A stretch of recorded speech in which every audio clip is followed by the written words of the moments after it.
Всенародното честване на Деня на народните будители води началото си от първите десетилетия на 20 век. Заражда се, за да сложи край на забравата на героите от миналото. В края на учебната 1908-1909 година група учители от Пловдив обмислят въвеждането на такъв празник, тъй като нито един от българските възрожденци не е бил канонизиран за светец. Учителите решили да честват Деня на народните будители на 19 октомври, когато се прекланяме пред паметта на небесния закрилник на България, свети Йоан Рилски. Денят на народните будители, ден на почит пред онези родолюбци, които са пробуждали народа чрез слово и оръжие, воювали са за вярата, езика и свободата на България.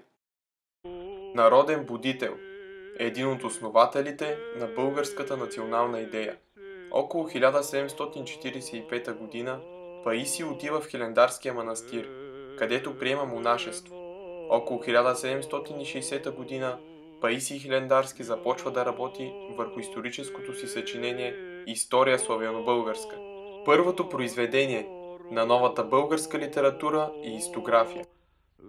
Свети Иван Рилски, един от първите български християнски учебници и канонизирани светци след покръстването на България, основоположник на общежитийната уредба на българското монашество и на първата организирана монашеска обител Рилския манастир.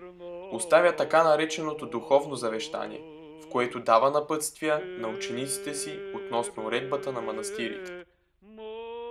Софроний Врачански, бележит възрожденски писател, общественик и просветител, родоначалник на новобългарската литература и строител на новобългарския книжовен език. В продължение на 30 години е духовник, учител и книжовник в град Котел. Негов е първият препис на Паисиевата история. Георги Раковски отпечатва първото му стихотворение във вестник Български лебед през 1861 година. Класически български писател, поет и драматург, патриарх на българската литература. Творчеството му отразява на две исторически епохи – Възраждането и следосвобожденска България. Учи в родния си град Сопот, в Калофер и в Пловдив. Работи като учител и преводач. Включва се в различни родолюбиви начинания. Преди и след освобождението, за кратко е министър на просвещението. Христо Ботев, поет-революционер, деец на българското национално освободително движение. Роден е в семейството на учителя Ботьо Петков. Учи в родния си град, по-късно с помощта на Найден Геров през 1863 година продължава образованието си в Одеса. В Русия прави първите си поетични опити, а през 1865 година напуска гимназията и се свързва с руските революционни среди. След тежки боеве загива в подножието на връх Камарата, Врачанско. Георги Сава Раковски, идеолог, стратег и организатор на българското национално освободително движение, публицист, писател, историограф и етнограф, участва най-активно в борбите за църковна и политическа свобода на българите, организира първа българска легия, обосновава тактиката и идеологията на четническото движение в примерен закон за народните горски чети за 1867 година. Любен Каравелов, обществено-политически и книжовен деец, издава свой революционен вестник «Свобода». През есента на 1869 година създава в Букурещ Българския революционен централен комитет. По-късно изготвя и първите му програмни документи, в които застъпва идеята за освобождение на България чрез революционни средства. Защитава изграждането на демократично общество. Любен Каравелов е един от най-талантливите български писатели и вестникари.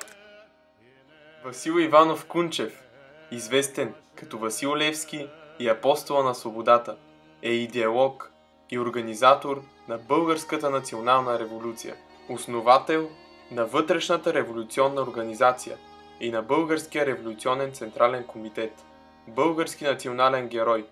Създадената от Левски Вътрешна революционна организация е основата, на която стъпват организаторите на Априлското въстание.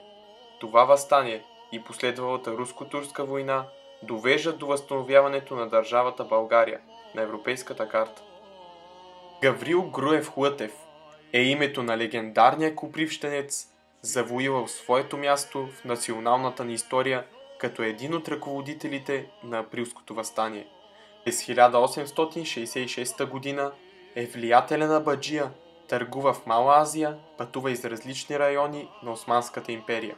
Към средата на 70-те години на 19 век се озовава в Букурещ, където се включва в дейността на революционната организация. Участва в подготовката на Старозагорското въстание и е включен в групата на Стоян Заимов, която трябва да подпали Цариград, за да привлече вниманието на великите сили към българския въпрос. Христо Груев Данов, пловдивски учител, книжовник и издател, помощник учител в Пловдив, основава първото неделно училище в Стрелча. От 1854 година е учител в школото на Найден Геров, основава класно училище и читалище в родния си град Клисура.